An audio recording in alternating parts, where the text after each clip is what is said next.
You know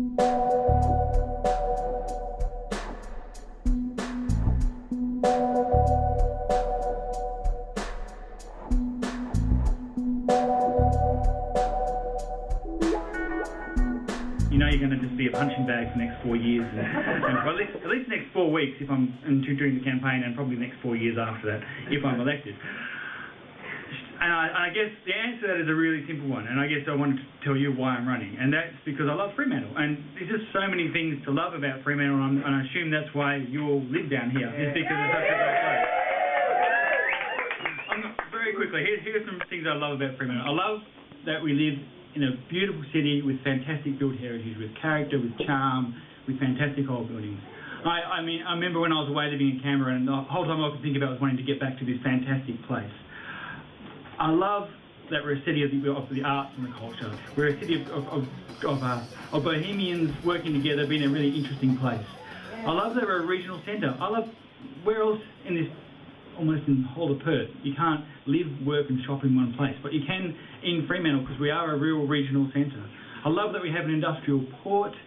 I love that we have beaches that are some of the best in the world, and as well as a river running through the middle of us. I love that we're a leader in sustainability. For those of you who don't know, we're the first carbon neutral local government in Western Australia. We also have the biggest solar PV array in Perth right now, going on the roof of our leisure centre. I mean, so there's some exciting things happening, and I love that we're a community, that we're engaged, we're diverse, we're multicultural, and that's really, really special. Now, of course, loving a place is not a reason to become mayor, and although it's important, I guess my concern though is that all of those things I love are in some way, in different ways, under threat. While I love our beautiful old buildings, it makes me sad when I see that half of the top floors of them are empty and not being used, or they're being neglected. And I think, wouldn't it be a much greater city if we could actually make the West End alive and vibrant and had shops upstairs and downstairs and offices and life on the street 7 days a week?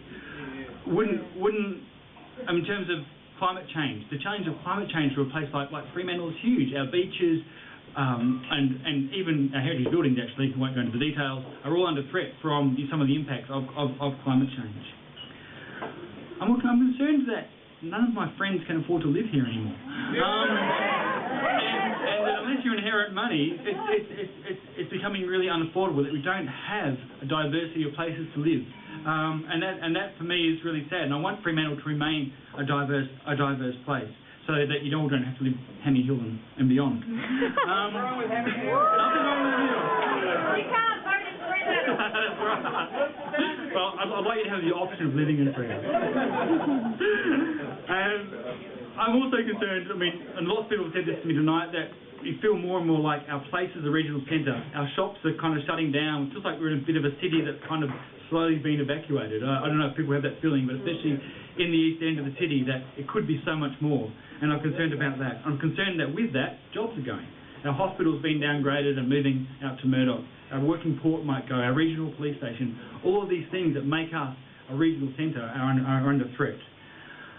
And I'm concerned that if all that happens, that we become what's called a dormitory suburb, somewhere where you go to sleep, and not much more. I mean, maybe a bit of a nice, pleasant entertainment museum-style tourist town, but not much more. And I want us to be more than that.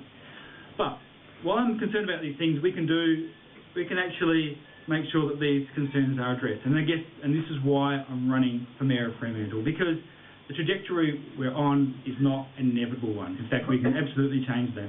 And I think with the right leadership. So a couple of key things we're going to do: encourage business back into the city, where the top floors of our shops will be full of people. We'll have innovative new businesses. Imagine architects, creative industry, fashion, Fremantle becoming a real hub for these things. Imagine big employers moving back down to Fremantle, where there's currently big whole blocks that are almost empty, like Westgate Mall. Imagine actually that employing lots of people and adding vibrancy to our city. Imagine Fremantle as a leader in sustainable development,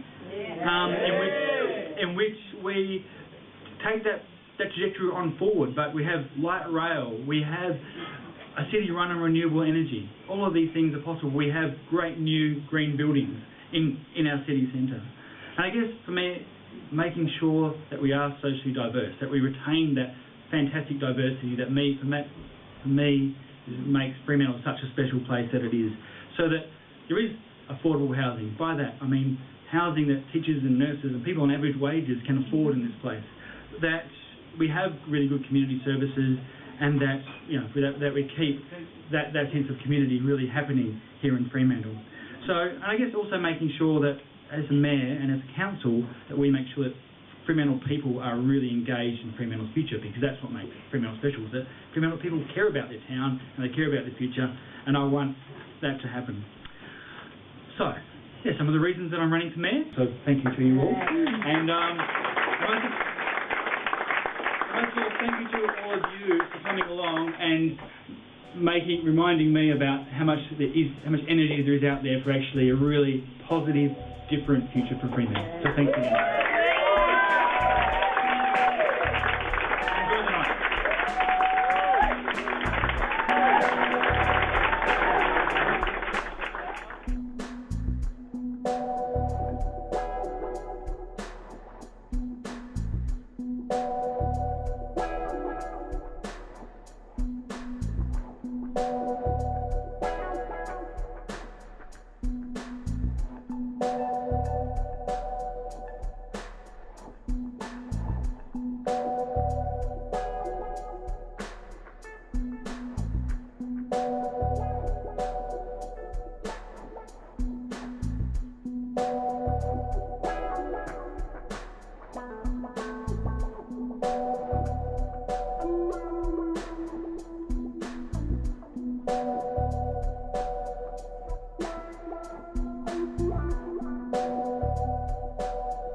So we have to show that leadership. We have to show the rest of the world that it's possible. And by doing that, and it's those stories that inspire, that show, hey, this is how it's done, and this is how you make a livable place, a place that doesn't rely on the automobile, a place that doesn't have carbon emissions, a place that has great new green architecture, a place that still is a community and still is affordable for lots of people. By doing that and showing, and the rest of the world will see that and actually start to see, okay, we've got to move forward.